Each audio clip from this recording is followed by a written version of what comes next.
Kembali di Anyu Sore, pemirsa, video dugaan pencabulan oknum dokter kandungan terhadap pasiennya mencuat di Garut. Wakil Ketua Komisi 3 DPR RI Ahmad Sahroni memberikan ultimatum kepada Polres Garut agar menangkap pelaku dalam waktu 1 kali 24 jam.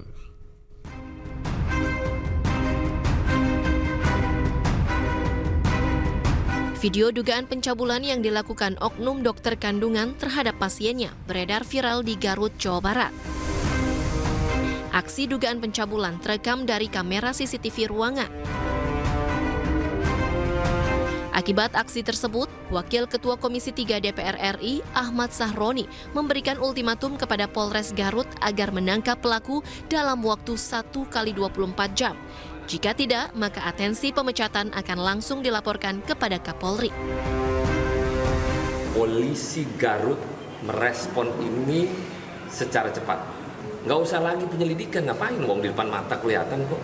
Harusnya segera. Bagaimana caranya? Itu yang tahu Polres Garut. Sisi penegakan aturan hukumnya Polres Garut yang tahu. Mestinya sih sama, nggak perlu lagi penyelidikan lah, ini jelas depan mata kok. Nggak perlu Komisi 3 untuk mengawal. Nggak perlu, ini depan mata, nggak perlu. Tapi kalau dia lambat, 1 kali 24 jam ini dokter nggak ketangkep, saya minta Kapolri Polres Garut ganti. Sementara Dinas Kesehatan Garut tengah selidiki apakah video yang viral adalah kasus baru atau lama. Karena tahun lalu seorang dokter bernama Dr. Syafril yang berdinas di rumah sakit pemerintah dilaporkan terkait kasus pencabulan. Namun sejak 2024 akhir, kontraknya telah dihentikan dan tidak lagi bekerja di pemerintah. Kasus yang memang sudah lama sebetulnya ya, di tahun 2024. Tapi memang untuk pastinya nanti saya mungkin akan klarifikasi lagi dan cek lagi ya ke dokumen-dokumen yang waktu itu masuk ke Dinas Kesehatan. Bu, kalau korban dulu sempat lapor nggak, Bu? Nantilah saya lihat lagi ya itu teh sempat lapor, beliaunya aktif lapor atau kitanya yang dapat laporan terus manggil gitu ya. Nah itu yang mungkin yang harus saya pastikan lagi ya, karena itu kasus sebetulnya sudah rada cukup lama ya. Ya maksudnya itu di 2024. Sementara terkait lokasi kejadian, Dinkes menyatakan tidak terjadi di rumah sakit pemerintah. Dari Garut, Jawa Barat, Ii Solihin, iNews melaporkan. Sementara itu pihak klinik tempat praktek oknum dokter kandungan cabul angkat bicara. Oknum dokter kandungan itu berpraktek selama 2 tahun dan saat ini keberadaannya tidak diketahui. Berapa lama Bu berprakteknya di sini, Bu? Sekitar 2 tahun. Oh, 2 tahun. Sejak tahun berapa, Bu? 2023. Sampai Sekarang, tapi sudah kalau dari ini sudah tidak praktek lagi di sini. itu Sempat ada kecurigaan pasien yang disampaikan langsung ke pihak polisi. Ya, sempat ada keluhan. Kemudian saya juga sudah koordinasi dengan pihak kepolisian. Untuk selanjutnya kami serahkan kepada kepolisian. Bu merasa dirugikan nggak, Bu, dengan adanya viral ini? Jujur sangat sekali merasa dirugikan, apalagi bukan hanya kepada klinik saja sebagai pribadi, tapi kepada seluruh dokter-dokter juga di Indonesia, karena dengan adanya satu oknum ini, jadi mencoreng seolah-olah semua dokter itu sepertinya sama, gitu seperti itu. Langkah-langkah yang dilakukan oleh pihak klinik sendiri seperti apa? Ada tuntutan nggak ke dokter ini, ke oknum ini? Karena sudah merugikan. Kami selanjutnya serahkan kepada pihak kepolisian. Bukan maksudnya dari manajemen klinik ada tuntutan nggak misalkan ke oknum ini? Atau secara otomatis dipecat mungkin dokternya? Kalau dokternya memang sudah tidak praktek di sini lagi. Kalau untuk lanjutnya apa ada tuntutan atau sebagainya, kami akan koordinasikan juga dengan pihak hukum. Oke. Kalau dokternya nggak bekerja di sini, udah tidak bekerja, karena memang ada kasus itu, atau memang dia mengundurkan diri atau seperti apa? Sudah mengundurkan diri sih dari awal. Dari 3 hari ke belakang tuh? Dari sebelumnya, dari bulan tahun ini sudah mulai tidak ini sih praktek Tidak praktek lagi di sini. Praktek itu sudah terjadwal, tidak khusus gitu. Jadi hanya hari-hari tertentu ini tidak, dan pasien juga sudah bilang tidak praktek lagi di luar, karena memang beliau sudah tidak praktek di rumah sakit manapun juga. Jadi saat ini prakteknya gimana pun saya kurang tahu. Tapi nama dokternya masih terpampang ya di depan sana, Bu? Masih. Ya, takutnya masyarakat mengira ini masih praktek di sini gitu. Untuk itu mungkin nanti kita akan coba dicabut, takutnya masyarakat juga takutnya ada jadi anggapan negatif kita masih menerima. Belum usai kasus pemerkosaan oknum dokter PPDS di Rumah Sakit Hasan Sadikin Bandung, kini viral video dugaan pencabulan oknum dokter kandungan terhadap pasiennya mencuat di Garut, Jawa Barat. Dan untuk membahas lengkapnya kami sudah bergabung bersama dengan anggota Komisi 8 DPR RI Atalia Praratia. Selamat sore Ibu Atalia, apa kabar? Selamat sore Mas Davi. Ibu, kasus seperti ini terjadi lagi meskipun ini baru selang beberapa minggu saja. Ini satu hal yang sangat memprihatinkan kita semua tentu saja. Nah, betul. Tadi seperti yang Anda katakan, waktunya tidak begitu lama. Muncul di Bandung, kemudian saat ini di Garut. Pandangan Ibu terhadap kasus ini seperti apa, Bu? Iya, pertama ini tentu hal yang sangat memprihatinkan karena di tengah situasi kita sedang berupaya untuk memulihkan kepercayaan publik ya terkait dengan kasus-kasus yang terjadi sebelumnya, khususnya yang di RSAS. Kita ini sedang mencoba agar supaya masyarakat kembali pulih kepercayaan terhadap fasilitas kesehatan yang disediakan oleh pemerintah atau yang ada di sekitar kita. Nah, kemudian ini terjadi lagi, tentu ini memperparah luka masyarakat. Jadi ada disinyalir dan juga laporan kepada saya, masyarakat menjadi kurang yakin begitu ketika mereka akan memeriksakan diri ke dokter. Nah, ini menjadi satu hal yang menurut saya harus kita berikan perhatian khusus begitu agar supaya betul-betul kita bisa mengembalikan kepercayaan masyarakat kembali begitu ya. Apalagi saya melihat bahwa ini sesungguhnya berarti yang harus dilakukan adalah bagaimana kita bisa memperbaiki masalah yang sistemik ya. Jadi kaitannya dengan pengawasan menjadi sangat penting, bagaimana kode etik profesi juga menjadi sangat penting gitu ya. Apalagi ini kan kasusnya adalah kasus relasi kuasa ya. Relasi kuasa ini yang sedang muncul belakangan ini ya. Kita tahu bahwa sebelumnya ada guru besar kepada mahasiswanya, seorang kiai kepada santriwatinya gitu ya. Kemudian juga Kapolres juga kepada anak di usia masih sangat muda gitu dan lain sebagainya. Jadi ini fokusnya memang relasi kuasa yang tentu saja kita ini harus menindak tegas. Tidak boleh lagi kita semua diam. Kita ini harus menindak tegas sedemikian rupa sehingga betul-betul menjadi pelajaran bagi semua pihak begitu. Seperti itu. Baik, Ibu, kemudian yang juga kita ketahui bersama korbannya rata-rata ini kan seperti di Garut pasiennya perempuan begitu, memeriksakan kandungannya, kemudian di Bandung juga anak pasien perempuan juga. Anda sebagai seorang perempuan, kemudian Anda juga anggota Komisi 8, melihat ini perlindungannya akan seperti apa seharusnya? Iya, jadi saya sampaikan dulu. Jadi memang ada salah satu korban yang mengakses kepada saya melalui Jabar Bantuan Hukum begitu. Baru saja, dan beliau menyampaikan bahwa memang ini bukan yang berada di video ya. Ini adalah yang lain yang dia tidak memiliki bukti begitu karena pada waktu itu dia sebetulnya sudah beberapa kali datang kepada dokter yang bersangkutan begitu ya. Pada kali pertama masih nampak wajar-wajar saja, kali kedua itu di USG kedua itu sudah mulai meraba-raba begitu ya. Kemudian juga pada USG ketiga ini sudah mulai di usia kandungan 37 minggu ini sudah mulai melakukan hal yang lebih dalam lagi dari sebelumnya begitu ya. Di antaranya melakukan pengecekan terkait dengan di wilayah payudara ya, kemudian di wilayah puting dan lain sebagainya, mengelus paha dan lain-lain seperti itu. Kemudian juga sebenarnya ada suaminya, tapi suaminya fokus melihat monitor gitu ya.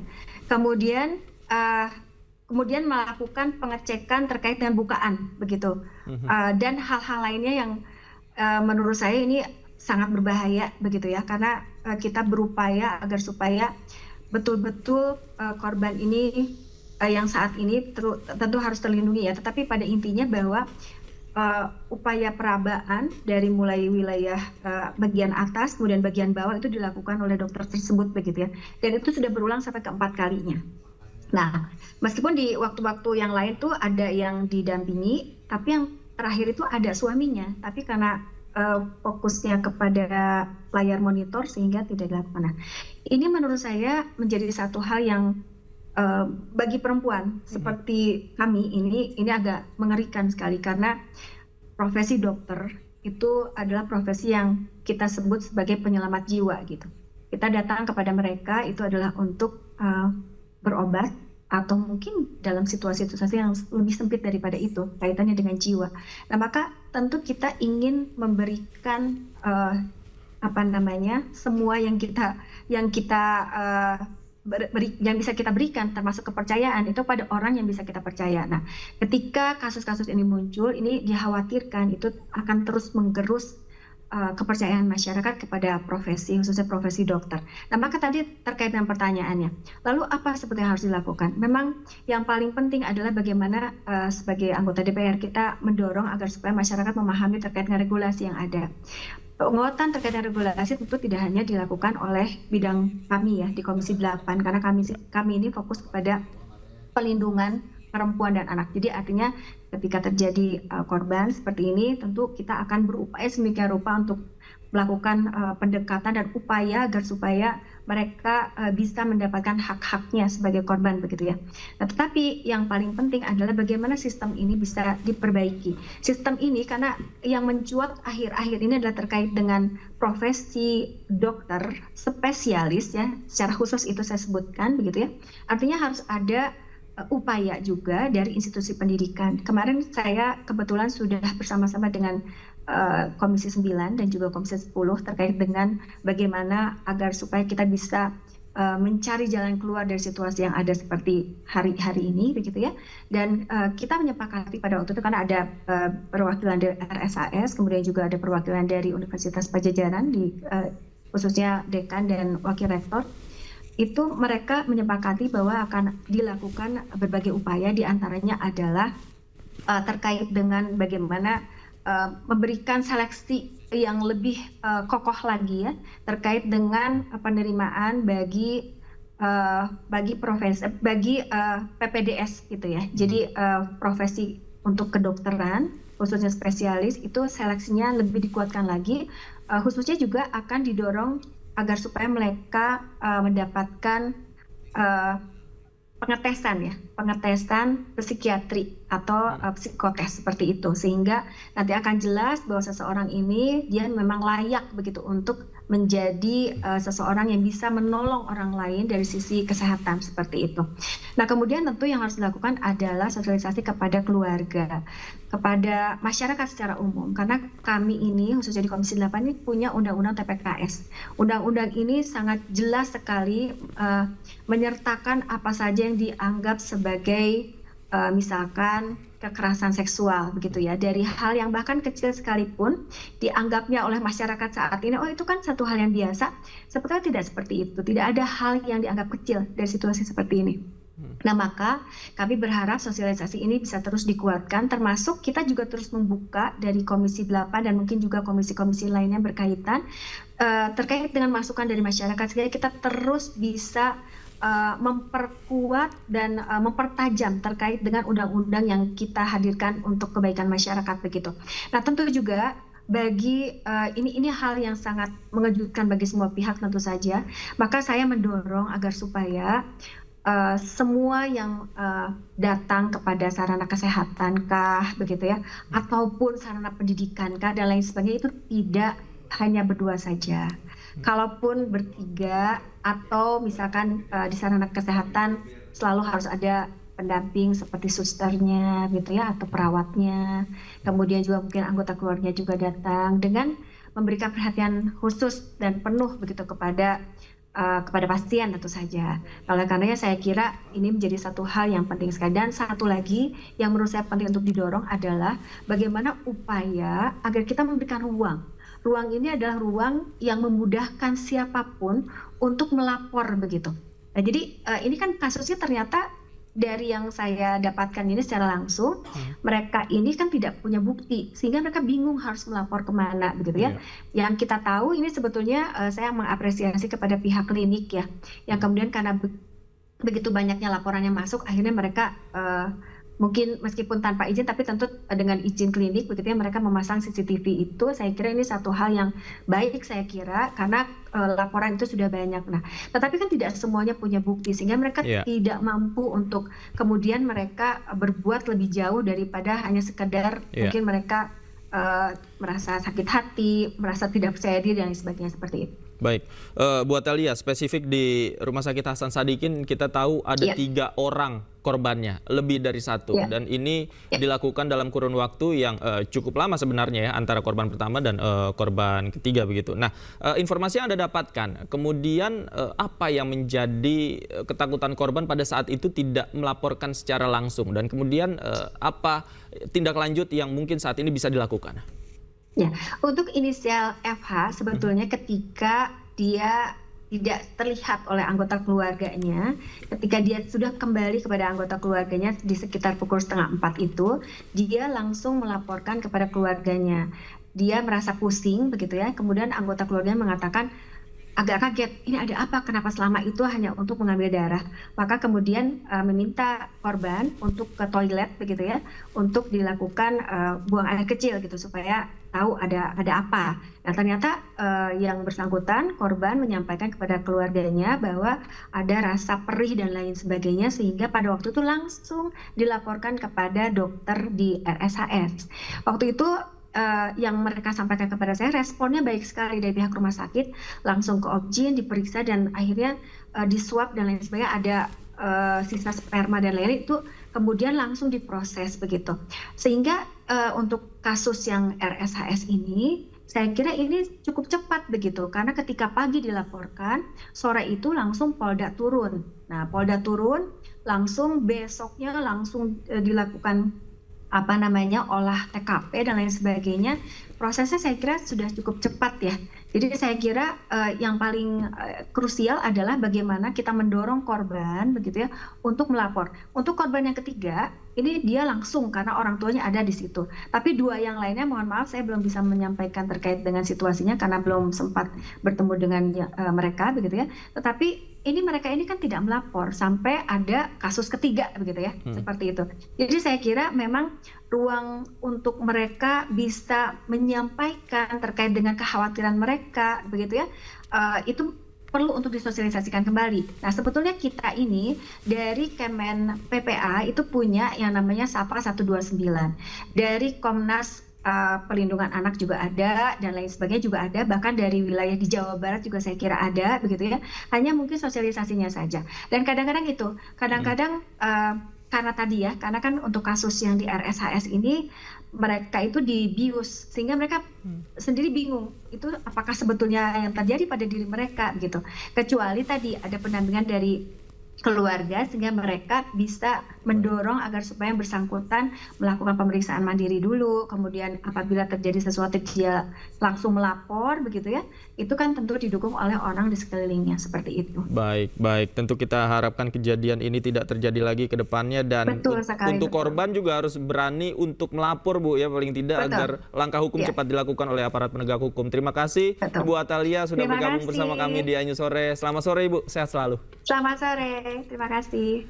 Kejaksaan Agung menetapkan 7 orang tersangka dalam kasus korupsi bahan baku minyak goreng dengan terdakwa 3 perusahaan. 4 dari 7 tersangka tersebut merupakan hakim yang memberikan vonis bebas kepada terdakwa.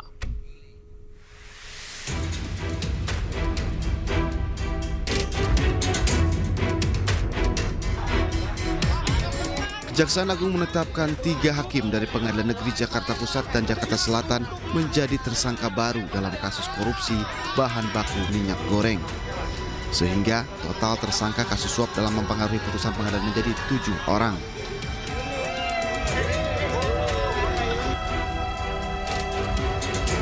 Tujuh tersangka tersebut yakni Muhammad Arif Nuryanta, Ketua PN Jakarta Selatan, Juyamto yang saat itu menjadi Ketua Majelis Hakim, Ali Muhtarom, Hakim Ad Hoc, Agam Sarif Baharudin, Hakim Anggota.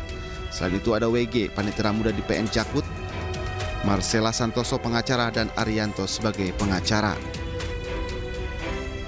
Kejaksaan Agung menduga 3 tersangka yakni Juyamto, Ali Imron, dan Agam Sarif Baharudin menerima suap dari Ketua PN Jakarta Selatan, Muhammad Arif Nuryanta.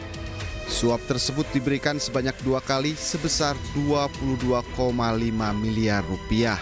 Pertama, Muhammad Arif memberikan uang sebesar 4,5 miliar rupiah dengan pesan agar perkara bahan baku minyak goreng diatasi. Uang kedua sebesar 18 miliar rupiah agar vonis tersebut divonis lepas atau oslah. Agar perkara tersebut diputus oslah dengan menyiapkan uang sebesar 20 miliar rupiah.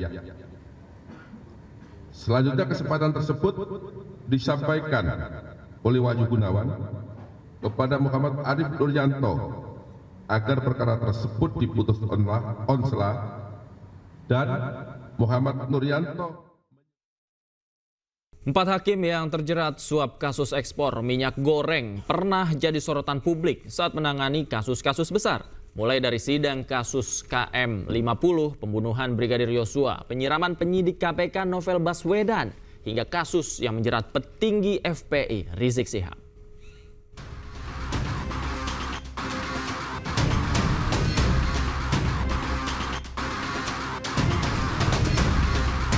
Tersangka kasus suap penanganan korupsi ekspor minyak sawit mentah Muhammad Arif Nuryanta yang kini menjabat sebagai Ketua Pengadilan Negeri Jakarta Selatan pernah menangani sejumlah kasus besar.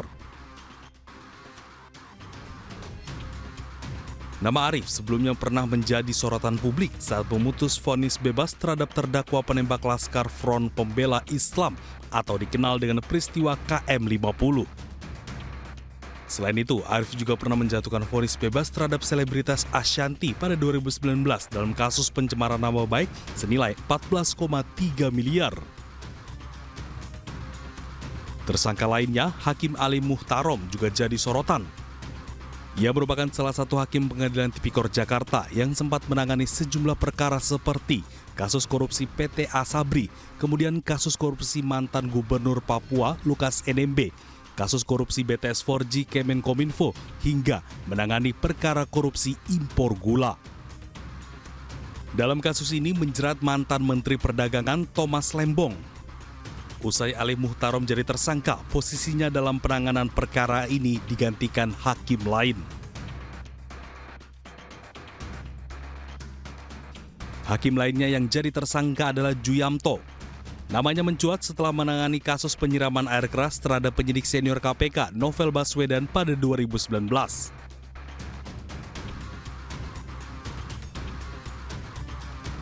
Saat itu, Juyamto memvonis 2 terdakwa penyiraman, masing-masing 2 tahun dan 1,5 tahun penjara. Selain itu, Juyamto juga pernah menangani perkara perintangan penyidikan kasus pembunuhan berencana terhadap Brigadir Yosua Huta Barat yang menjerat Verdi Sambo. Beberapa waktu lalu, Juyamto menjadi hakim tunggal dalam sidang pra-peradilan yang diajukan Sekjen PD Perjuangan Hasto Kristianto. Dalam putusannya, Juyamto menolak pra-peradilan Hasto. Adapun Hakim Agam Syarif Baharudin pernah menangani perkara kasus korporasi termasuk di sektor kelapa sawit hingga kasus yang menyeret petinggi FPI Rizik Syihab.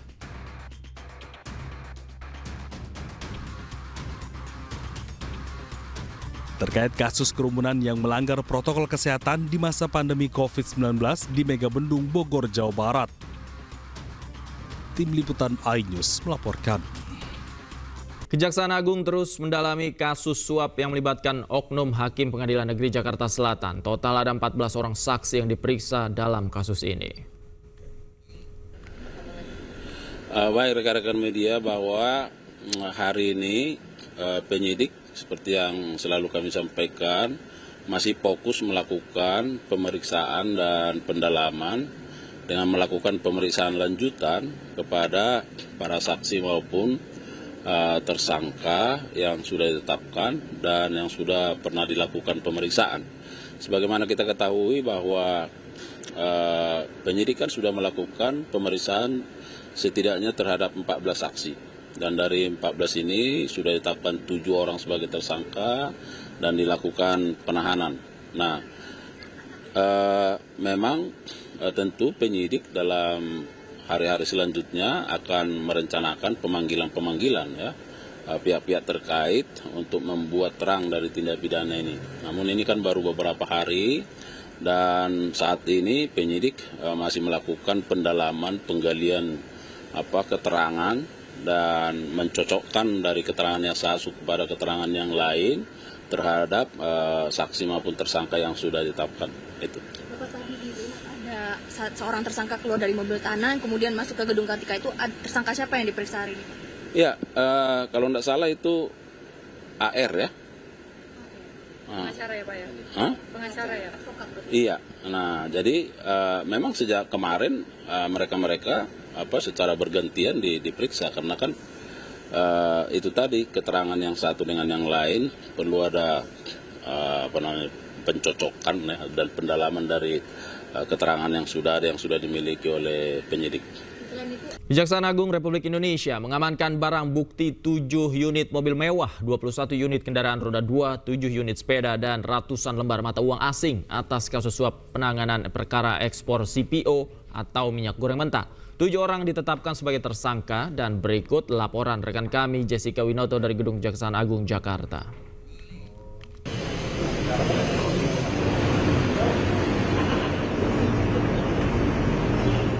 Ya baik pemirsa, Kejaksaan Agung Republik Indonesia telah menetapkan 7 orang tersangka atas perkara penanganan kasus ekspor CPO atau minyak goreng mentah.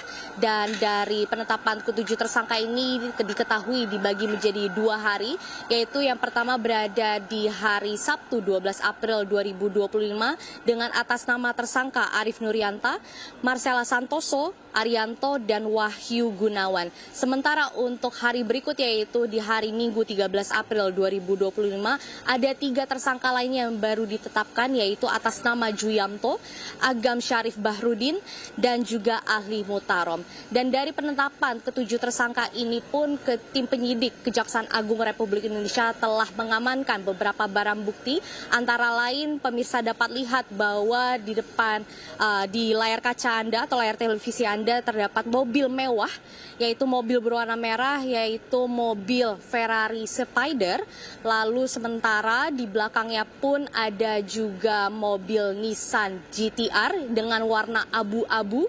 Tentu dari kedua mobil ini memiliki nilai atau harga yang cukup tinggi, yaitu berada di kisaran miliaran rupiah. Sementara di belakang dari Nissan GT-R pun ada mobil Land Rover. Dan diketahui bahwa total mobil mewah yang diamankan, yang diparkirkan di halaman Kejaksaan Agung Republik Indonesia ini ada 7 unit mobil mewah. Sementara dari 7 unit mobil mewah ini pun ada beberapa 21 unit motor atau kendaraan roda 2, dan sempat kami melihat bahwa tadi ada beberapa merek motor yang cukup besar dan cukup mewah dan mahal, yaitu ada Harley Davidson, BMW, Vespa, dan lain sebagainya. Sementara selain dari mobil mewah, motor kendaraan 2, lalu juga ada yang diamankan 7 unit sepeda. Dan dari seluruh barang bukti ini, tim penyidik Kejaksaan Agung Republik Indonesia telah mengamankan dari beberapa tempat, yaitu tepatnya dari 3 provinsi, yaitu Jepara Jawa Tengah, Sukabumi Jawa Barat, dan di Jakarta. Dan atas terkuaknya kasus suap kepada beberapa hakim, tentu ini menjadi tanda bahwa kasus jual beli vonis atau putusan masih sering terjadi di Indonesia. Dan informasinya bahwa para tersangka ini telah ditahan di Rutan Salemba cabang Kejagung. Dari Jakarta, Jessica Winoto, Muhammad Damar, iNews melaporkan. Ya, Anda kembali di iNews Sore bersama saya, Reni Arumsari. Selamat menjalankan ibadah sholat maghrib untuk wilayah Jakarta dan sekitarnya.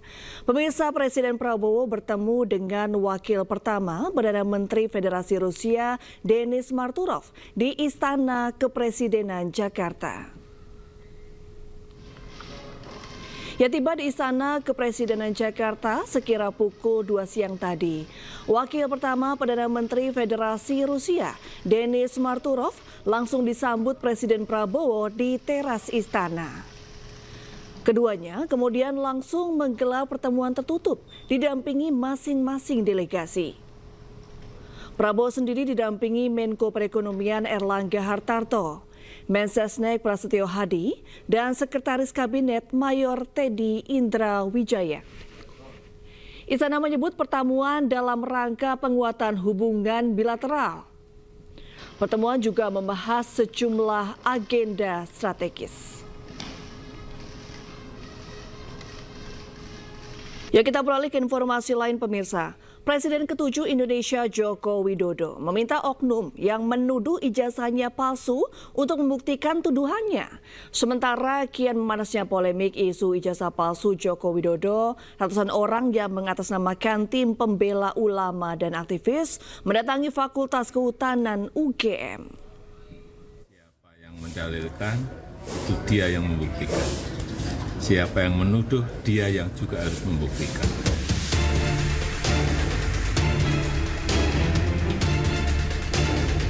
Polemik isu ijazah palsu Presiden ke-7 Indonesia Joko Widodo kian memanas. Meskipun sudah disampaikan dengan jelas oleh pihak Universitas Gadjah Mada Yogyakarta bahwa ijazah Jokowi asli, banyak pihak yang masih menuduh dan melayangkan gugatan kepada Joko Widodo. Semakin memanasnya isu ijazah palsu tersebut membuat Joko Widodo dan tim pengacaranya mempertimbangkan untuk menempuh langkah hukum apabila masih ada oknum yang mempersoalkan isu tersebut. Betul-betul kita ini kuliah di Fakultas Kehutanan, betul-betul ijazahnya dikeluarkan oleh Universitas Gadjah Mada dan sudah disampaikan. Tidak hanya sekali kan oleh rektor, dekan, disampaikan sudah dibuka seperti itu. Jadi kalau masih urusan huruf lah, urusan nanti urusan angka, urusan kalau itu udah. Dan yang paling penting, siapa yang mendalilkan, itu dia yang membuktikan. Siapa yang menuduh, dia yang juga harus membuktikan. Saya rasa itu.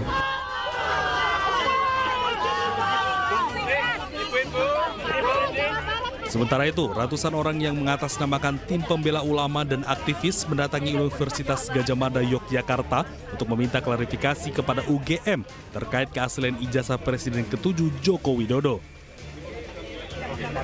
Perwakilan massa menyebutkan bahwa isu ini akan selesai jika Presiden ke-7 Joko Widodo memperlihatkan ijazahnya kepada khalayak. Presiden Jokowi kita berharapkan untuk punya etikat baik. Kalau memang Presiden itu punya ijazah, serahkan. Saya meyakini kalau itu diserahkan selesai masalahnya. Tetapi ketika di pengadilan kita melihat proses hukum itu berjalan, orang yang menuduh sementara divonis hukum, tetapi belum bisa dibuktikan di pengadilan ijazah itu ada atau tidak.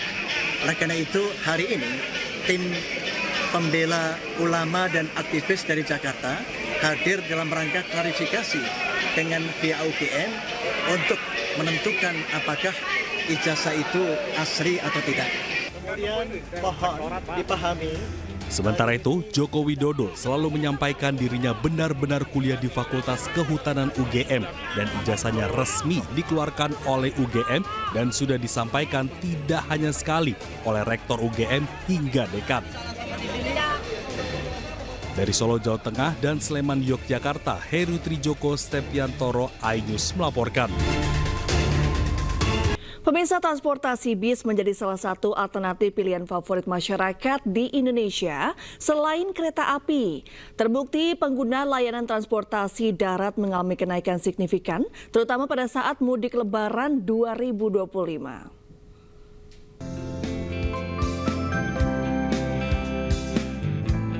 Minat masyarakat terhadap pelayanan bus Damri, khususnya antar kota antar provinsi, meningkat signifikan selama periode mudik Lebaran tahun ini. Lebih dari 220.000 penumpang diberangkatkan. Angka ini menunjukkan kenaikan 10% dari target yang ditetapkan, serta kenaikan 24% dibanding tahun lalu. Peningkatan terjadi seiring dengan semangat mudik masyarakat ke berbagai daerah karena bus menawarkan alternatif transportasi yang terjangkau dan tidak dimiliki kereta api maupun pesawat. Damri sudah memberangkatkan dan melayani kurang lebih 220.000 penumpang ataupun pelanggan. Kenaikan ini juga disebabkan salah satunya karena minat masyarakat ya, yang bagaimana mereka coba mudik dengan lebih detail lagi, maksudnya lebih semangat mudiknya cukup tinggi ya, karena waktu Natal dan Tahun Baru kelihatannya belum, dan saat ini kesempatan para masyarakat untuk meningkatkan mudik ke daerah-daerah. Rute favorit seperti Jakarta-Lampung, Jakarta-Surabaya, dan Jakarta-Malang mengalami lonjakan penumpang. Selain itu, penumpang rute Purwokerto dan Jogja juga meningkat. Ini menunjukkan tingginya kepercayaan masyarakat terhadap berbagai layanan yang ditawarkan. Dengan waktu tempuh yang kompetitif dan kemudahan akses, Damri terus menjadi pilihan utama masyarakat dalam layanan transportasi darat di Indonesia. Dari Jakarta, Galuh Pandu Priyo Aji, iNews melaporkan. Sumatera Utara diduga menganiaya seorang pramugari Wings Air dalam penerbangan menuju Bandara Kuala Namu, Sumatera Utara. Menanggapi viralnya video, anggota DPRD Sumatera Utara membantah telah menganiaya pramugari.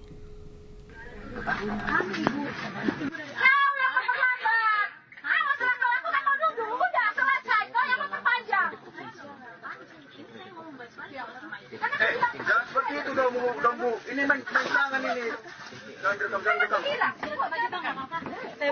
Makasih ya. Ini yang terlambat loh. Ini ada penumpang mental sama pramugari.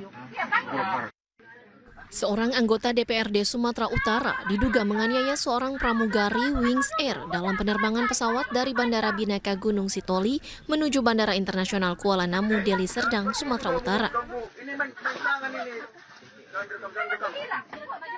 Sementara itu, menanggapi viralnya video, anggota DPRD Sumatera Utara Megawati Zebua membantah bahwa dirinya menganiaya pramugari. Kalau disuruh kayak gini nggak bisa. Video viral itu yang mengatakan saya mencekik itu tidak ada sama sekali lah Pak. Tidak pernah saya mau mencekik orang. Saya hanya menyuruh pramugarinya untuk bergeser supaya penumpang yang lain bisa masuk pada saat itu. Jadi inilah ya media sosial juga.